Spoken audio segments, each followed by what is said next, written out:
Oke, baik. Assalamualaikum warahmatullahi wabarakatuh. Waalaikumsalam warahmatullahi wabarakatuh. Waalaikumsalam warahmatullahi wabarakatuh. Terima kasih. Seingat saya kita ada 30 orang ya pesertanya ya. Iya, Pak. Di sini partisipannya baru 29. 29 itu termasuk saya. Berarti dari mahasiswanya ada sekitar 28 orang. Masih 2 orang yang belum bergabung. Suara saya kedengaran jelas ya? Jelas, Pak. Jelas, Pak. Baik. Jadi ini kan mata kuliah pilihan dan yang tadi saya bilang pesertanya 30 orang. Posisi kita sekarang di partisipan ada 29. Itu sudah termasuk saya. Jadi kita ini sudah menunggu hampir kurang lebih sekitar 30 menit. Minggu depan kita hanya punya toleransi 15 menit. Yang 15 menit masuk awal maka boleh mengisi absen, yang lewat dari 15 menit awal tidak diizinkan untuk mengisi absen di MOLS. Gitu ya. Dan kalau selama 2 minggu berturut-turut tidak masuk, maka saya pikir bisa membatalkan mata kuliah pilihannya dan mengambil mata kuliah pilihan yang lain. Posisinya sekarang sudah ada 30 dan berarti kurang 1 orang lagi. Ini saya akan ambil dokumentasi dulu untuk ngecek nanti MOLS-nya. Mohon maaf, ini saya ambil gambar dulu biar nanti saya bisa ngecek di MOLS-nya siapa yang sudah masuk, siapa yang belum masuk. Oke, baik. Kita mulai saja. Ntar, silahkan. Saya ambil gambar dulu.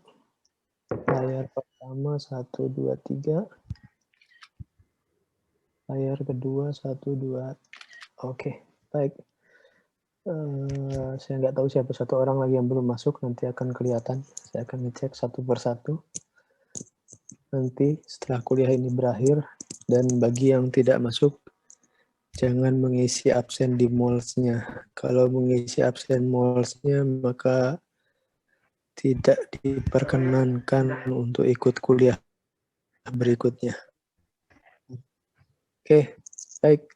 Kita mulai saja hari apa yang akan kita pelajari dalam kurang lebih selama 1 semester ini, di mana nanti April dan Mei itu adalah puasa ya. Jadi kemungkinan harapan saya kita akan selesai sebelum di bulan Mei. Baik. Mata kuliah kita adalah teknologi pengolahan minyak dan lemak. Kita akan kuliah di jam 9 pagi. Tadi sudah saya sampaikan di kolom chat buku-buku yang dipakai. Yang jadi acuan itu adalah Introduction to Fats and Oil Technology, bukunya Richard O'Brien dan Walter Epar dan Peter J. Won. Kemudian ada World Oilseed dan Handbook of Oilseed. Anda bisa download ini bukunya di mana saya lihat banyak menyediakan, jadi nggak perlu apa ya. Saya pikir nggak usah perlu beli buku karena zaman sekarang Anda bisa mendownload sendiri dari sumber-sumber yang ada di internet. Saya juga bisa tampilkan ini sebagai buku lainnya, buku bacaan lainnya, tapi ini hanya membahas mengenai biodieselnya saja. Sementara biodiesel itu hanya bagian kecil dari teknologi pengolahan minyak dan lemak. Oke ya. Sebagaimana kita ketahui bersama, Indonesia itu merupakan penghasil terbesar minyak dan lemak. Kita punya kebun sawit ya. Kebun sawit. Sawit yang terbesar di Indonesia punya siapa? Barangkali ada yang pernah baca? Kalimantan. Ada lagi yang lain? Wilayah Sumatera, Pak. Sumatera mana? Sumatera itu besar, Kalimantan itu juga besar. Ya. Jadi untuk penghasil sawit saat ini yang paling besar itu adalah di Riau. Meskipun pertama sekali yang mengembangkan sawit di Indonesia itu adalah di Medan. Makanya ada istilah apa namanya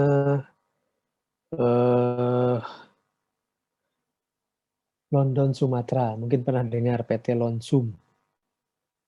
Ya, mungkin pernah dengar PT Lonsum itu bergeraknya di bidang sawit.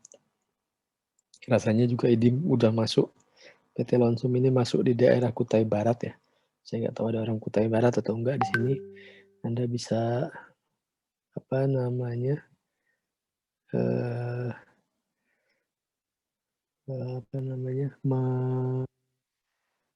men-search atau meriset di mana adanya PT Lonsum tersebut. Awalnya PT Lonsum ini berdiri di Sumatera Utara dengan pendirian pabrik kelapa sawit. Sekali lagi bukan hanya kelapa sawit ya, banyak sebenarnya minyak dan lemak dari penghasil terbesar kelapa. Itu juga perlu kita apa namanya.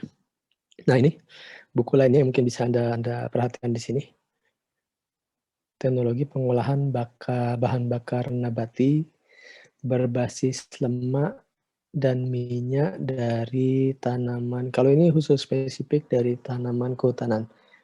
Kan tanaman bermacam-macam ya, ada tanaman kehutanan, ada tanaman perkebunan, dan lain-lain. Nah ini dari tanaman kehutanan. Umumnya yang biasa kita ini adalah biodiesel. Oh ya, skema perkuliahan kita, jangan lupa, skema perkuliahan kita adalah skema 5 ya. Skema 5, seperti biasa skema 5. Karena ini skema 5 dan ada penilaian afektifnya, penilaian afektifnya akan saya ambil dari absen dan kehadiran Zoom Anda di teknologi pengolahan minyak dan lemak ini. Ya, sampai sini barangkali ada pertanyaan sebelum saya masuk sekilas tentang mata kuliah ini, ya. Mohon maaf Pak, izin untuk record Pak. Saya pikir nggak usah di-record, ini baru pertemuan pertama, belum masuk ke materi secara umum. Kalau nanti sudah masuk materi secara umum baru kita record, ini baru diskusi saja. Pertemuan pertama mengenai tata cara perkuliahan kita. Karena kemarin saya terima ini sekalian ya, sekalian saya bahas di sini. Kemarin saya ada terima WA dari wakil dekan 1. Wakil dekan 1 ini di luar mata kuliah, tapi saya pikir ini layak untuk dibahas di sini. Wakil dekan 1 itu bilang, wakil dekan 1 ini kan orang sipil ya, orang teknik sipil. Pada saat beliau ngajar itu, ini mohon maaf, ada yang sedang masak, ada yang sedang berjualan. Jadi bagi yang sedang masak, bagi yang sedang berjualan, agar dihentikan dulu pada saat perkuliahan berlangsung selama perkuliahan tersebut berlangsung, agar tidak mengganggu teman-teman yang lainnya. Itu jadi temuan kemarin, baru saja kemarin jadi temuan itu, dan jadi topik bahasan yang menarik di fakultas. Karena yang hadir di Zoom itu kalau tidak mandi tidak apa-apalah. Saya bisa maklumi kalau ada yang belum mandi kalau kuliah pagi, dan karena di rumah ya no problem lah. Tapi saya berharapnya benar kata WD1 tersebut, bagi yang namanya yang memasak ya, saya nggak tahu, mungkin barangkali memasak bantu ibunya ya di rumah ya, karena nggak ada orang lain barangkali di rumah. Tapi ya pada saat jam kuliah, mohon, kuliah kita kan hanya sekitar 55 menit ya, paling lama juga 1 jam itu udah lama.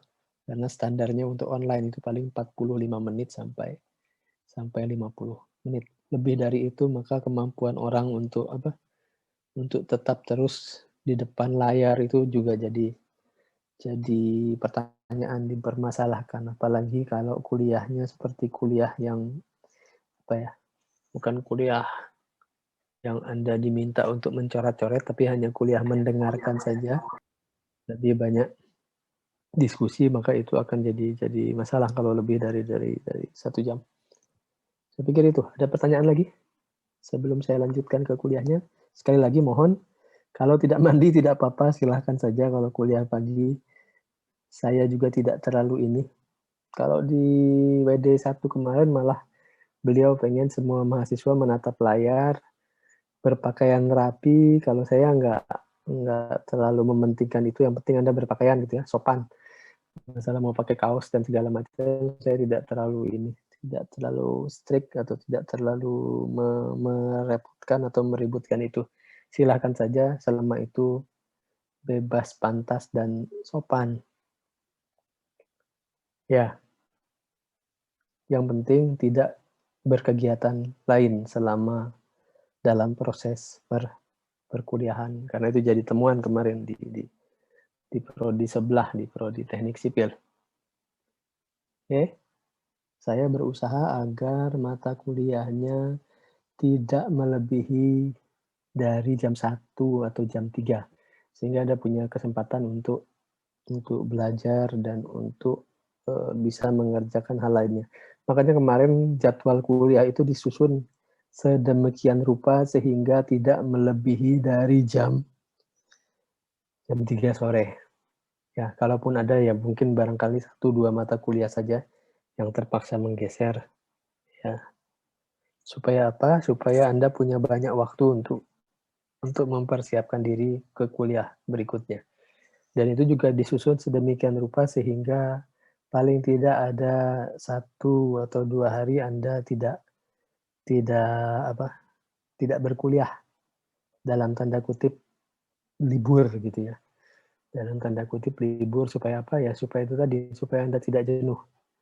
Dan disusun kembali mata kuliahnya hanya 1 minggu 1 kali. Dengan demikian mungkin tugas-tugas atau konsep atau teori pemahaman yang diberikan akan jauh lebih masuk ke Anda. Itu mengenai tata cara perkuliahan tadi saya sampaikan kita masih akan online semester ini. Kita pakai skema 5 dan kemungkinan di kuliah ini akan banyak presentasi, akan banyak tugas. Ya. Sampai sini ada pertanyaan? Sampai sini ada pertanyaan? Enggak ya? Kalau enggak, oke. Kalau enggak, ya. Oke. Sampai sini saya lanjutkan. Tadi buku-buku acuan sudah saya sampaikan di depan. Kita pakai, kalau bahasa Inggris yang 3 tadi yang saya tulis di kolom chat. Kalau buku yang lain ini, yang sekarang saya sedang sharing ke Anda, teknologi pengolahan bahan bakar nabati, tapi ini spesifik ke biodiesel. Ini ya, ini terbitan IPB kalau saya nggak salah. Ini bisa Anda download langsung di Anda tinggal cari, ini banyak tersedia. Jadi nggak perlu beli sebenarnya karena berbagai macam ada tersedia di internet. Nah, ini kalau dari tanaman hutan bisa kita lihat ada kemiri Sunan. Ada yang pernah lihat kemiri Sunan? Belum? Tanaman kemiri Sunan. Nanti Anda silakan search, tulis saja buah kemiri Sunan. Nanti akan kelihatan buahnya seperti apa. Mungkin bahasanya lain barangkali di kita ya. Nyebutnya bukan buah kemiri Sunan. Nanti Anda lihat saja, Anda klik. Ada juga ini dari Malapari, ada nyamplung. Nanti Anda lihat buahnya seperti apa. Dan kita juga akan belajar bagaimana cara memprosesnya untuk mendapatkan biodiesel. Sebenarnya saya ingin praktek, tapi dengan kondisi seperti ini agak sulit kalau kita mencoba praktek menghasilkan biodiesel. Karena apa? Karena kondisinya kita memang dilarang untuk untuk berkerumun. Padahal ini kalau bisa praktek, kemudian dari tanaman yang ada tersebut kita olah, kita proses sehingga menghasilkan minyak dan lemak ya. Oke, itu ini berbagai macam tanaman tadi. Anda bisa lihat ada proses pembuatan di sini. Harapan saya kalau namanya membuat, tentu saja kalau hanya lewat kuliah memang agak ini ya. Agak jadi hanya membayangkan saja. Bagusnya memang praktek gitu ya. Tapi praktek pun rasanya agak sulit karena kita semua terpisah, ada yang masih di kampung gitu ya.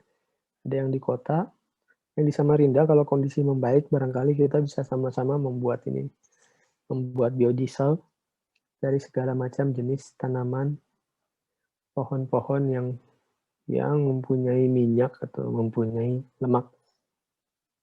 Prosesnya macam-macam. Saya pikir nanti kita akan belajar ini ke depannya. Ada esterifikasi, ada transesterifikasi, ada degamming, nanti ada filterisasi. Sampai nanti bisa membuat produk biodiesel yang masuk dalam spesifikasi yang diinginkan. Nah, ini cara pembuatannya juga dijelaskan di sini. Nanti kita akan bahas lebih lanjut di pertemuan-pertemuan berikutnya. Yang akan kita uji nanti apa saja syarat-syaratnya. Ini yang berwarna biru ini. Ada angka asam, ada angka iod, ada angka sabun, ada angka ester, viskositasnya seperti apa, bilangan setannya sudah masuk atau belum. Namanya kalau bahan bakar fuel itu bilangan oktan ya. Tapi kalau bahan bakar nabati itu disebutnya bilangan setan. Jangan bilang setan ini ya, setan yang biasa itu. Ini dari setan number. Tulisannya seperti ini, saya tulis di kolom chat. Setan number.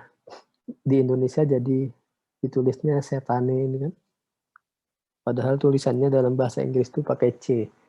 CETANE. Setan number, tapi di Indonesia kan jadi bilangan setan.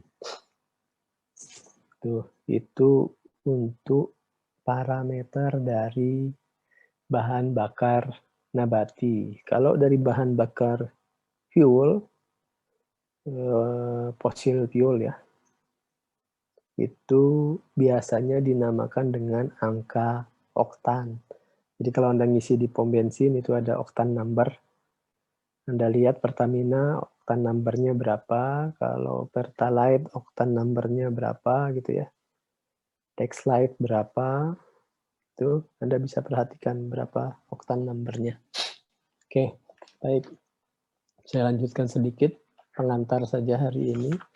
Nanti kita akan di lemak dan minyak lemak itu, apa yang minyak dan lemak itu? Lemak dan minyak itu adalah bahan yang diperoleh dari apa? Dari tumbuhan. Makanya disebut nabati, atau dari binatang. Makanya disebut dengan hewani. Dan komponen utama penyusun lemak dan minyak lemak ini, itu yang kita sebut dengan trigliserida. Sekali lagi, ini yang disebut dengan trigliserida atau asam lemak. Ya. Jadi kalau Anda penelitian atau melakukan percobaan biodiesel, biasanya nanti pasa atasnya ada stearin, pasa bawahnya ada gliserol. Nah, kemudian ada beberapa asam lemak lain yang penting dalam industri kimia seperti asam oleat. Nah, berbagai macam karakteristik asam-asam lemak jenuh, nanti silahkan ini ya, silahkan searching. Ada namanya asam kaproat, ada namanya asam kaprilat, ada namanya asam palmitat, asam stearat. Nah, ini semua nanti. Nah, apa namanya yang Anda perhatikan. Ya, kapan untuk dipakai, kapan untuk sebagai contoh, asam kaproat itu adanya di asam lemak kaproat itu adanya di kelapa. Kemudian yang lebih lengkap itu asam stearat. Stearat itu terkandung di kelapa. Kelapa ya, bukan sawit ya. Stearat itu ada di kelapa, ada juga di kelapa sawit, ada di coklat, ada di minyak jarak, ada di kapas, ada di jagung dan kedelai dan lain-lain. Oke, nanti beberapa parameter dari bahan bakar nabati yang saya sebutkan tadi, dan namanya angka asam atau bahasa lainnya bilangan asam. Itu adalah miligram KOH per gram. Ya, itu apa? Itu menentukan ukuran banyaknya asam lemak bebas yang terdapat di dalam minyak atau lemak. Biasanya itu dituliskan dalam miligram KOH per gram. Banyak ininya, parameter-parameter lainnya. Saya pikir itu dulu untuk pengantar kuliah saya hari ini, biar Anda punya keinginan untuk apa? Untuk membaca. Saya stop share dulu sebentar ya. Saya mau menunjukkan yang lain dulu. Di mana tadi? Sebentar.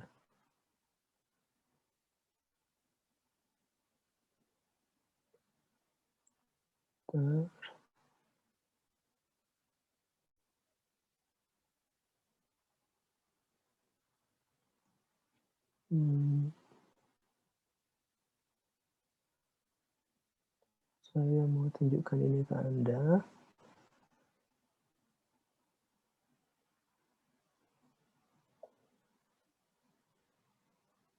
Saya buka dulu filenya. Di mana saya taruh filenya? Di sini.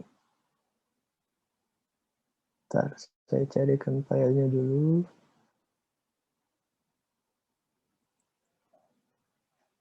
Saya buka dulu filenya. Oke.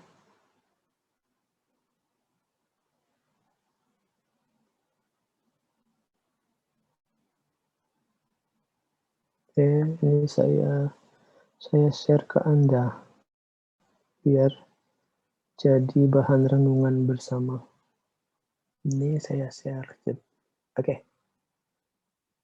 Nah, ini supaya membuat Anda bangga dengan kita Indonesia. Indonesia sekarang itu adalah penghasil minyak lemak nabati terbesar di dunia. Indonesia dan Malaysia itu merupakan, kalau bergabung ya, Indonesia dan Malaysia itu penghasil minyak nabati terbesar di dunia. Indonesia nomor 1 dan Malaysia nomor 2. Anda bisa bayangkan seperti Arab gitu ya. Negeri-negeri di semenanjung Arab itu adalah penghasil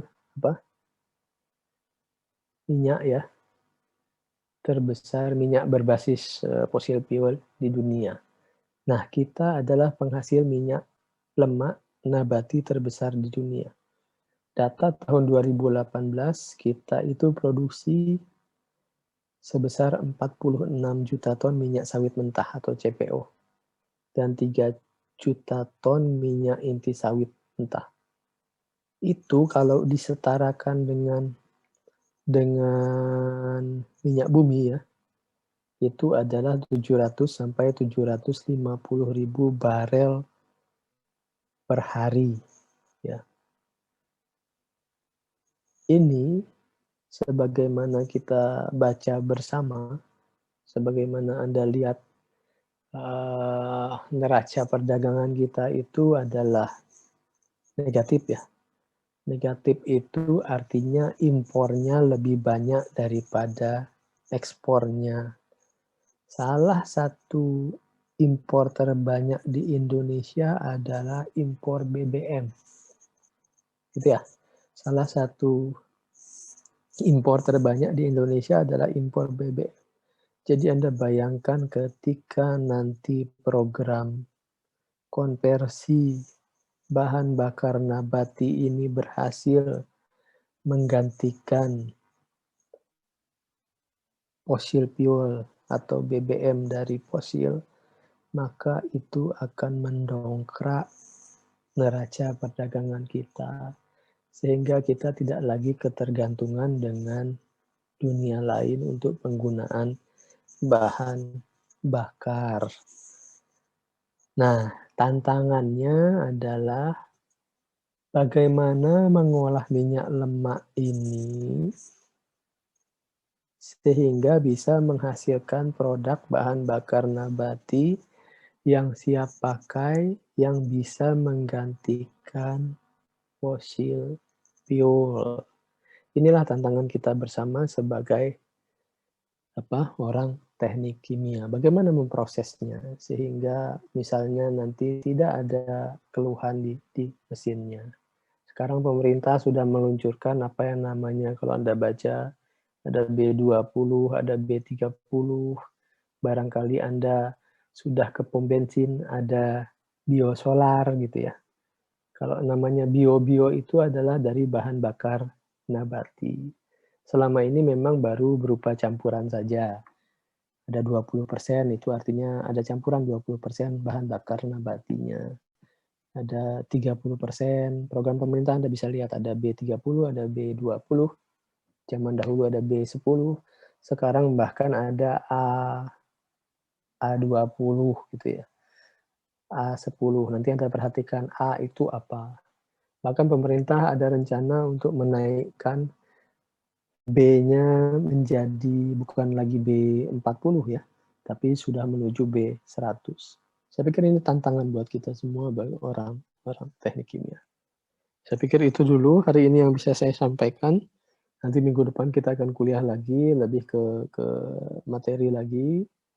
Ini hanya pengantar saja hari ini bagi saya ke Anda semua, supaya mau belajar dengan rajin untuk melihat apa saja yang ada di sekitar kita yang bisa diolah, terutama yang mengandung minyak dan lemak, yang bisa diolah menjadi bahan bakar nabati. Saya pikir itu ya dari saya ya. Oke ya? Oke, Pak. Oke ya? Oke. Baik, saya pikir saya cukupkan dulu sampai sini. Diskusinya ditahan dulu sampai minggu depan. Saya akan tampilkan lagi berbagai macam sumber pokok bahan bakar nabati kita apa saja, serta bagaimana cara mengolahnya dan teknik memprosesnya. Saya pikir itu dulu dari saya hari ini. Saya cukupkan sampai di sini. Terima kasih semua. Saya tutup sampai sini ya. Oke semua ya.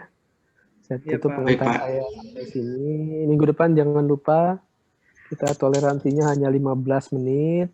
Jangan terlalu lama-lama ya. Ajak semua bergabung. Ini saya lihat masih satu orang yang belum bergabung. Nanti saya cek siapa yang belum bergabung. Partisipannya di sini 30. 30 itu termasuk saya. Berarti masih ada satu orang yang tidak ikut join. Gitu ya. Nanti saya cek siapa. Jadi kalau misalnya memang 2 kali pertemuan tidak masuk-masuk juga ya sudahlah. Kita minta yang bersangkutan untuk pindah ke mata kuliah pilihan yang lain saja. Saya pikir itu dari saya.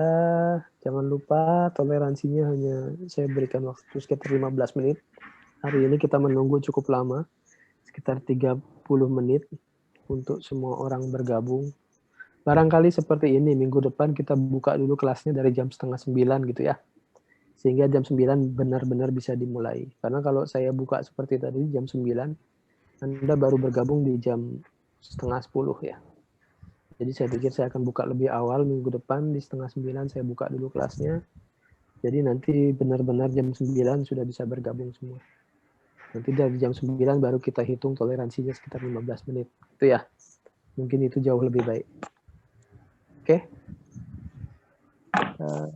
Saya stop share dulu. Mohon diaktifkan lagi kameranya. Saya akan ambil sekali lagi ininya, dokumentasinya.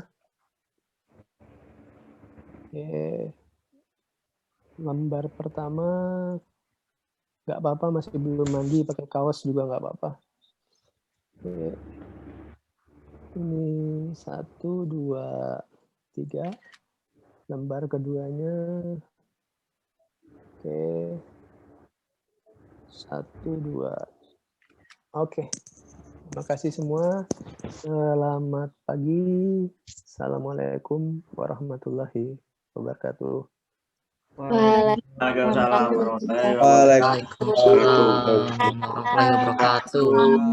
Saya izin Sehat live selalu, dulu ya. Pak. Sama-sama. Terima kasih, Pak. Sama-sama. Terima kasih, Pak.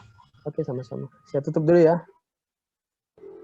Nanti siang jangan lupa kuliah K3 bagi yang ngambil K3 ya, dengan Pak Riri, beliau dari Sepron. Ya. Oh ya, sekalian saya mau menyampaikan ini. Sudah ada yang keluar, belum ada yang keluar ya. Saya menyampaikan kabar dari Pertamina Hulu Mahakam.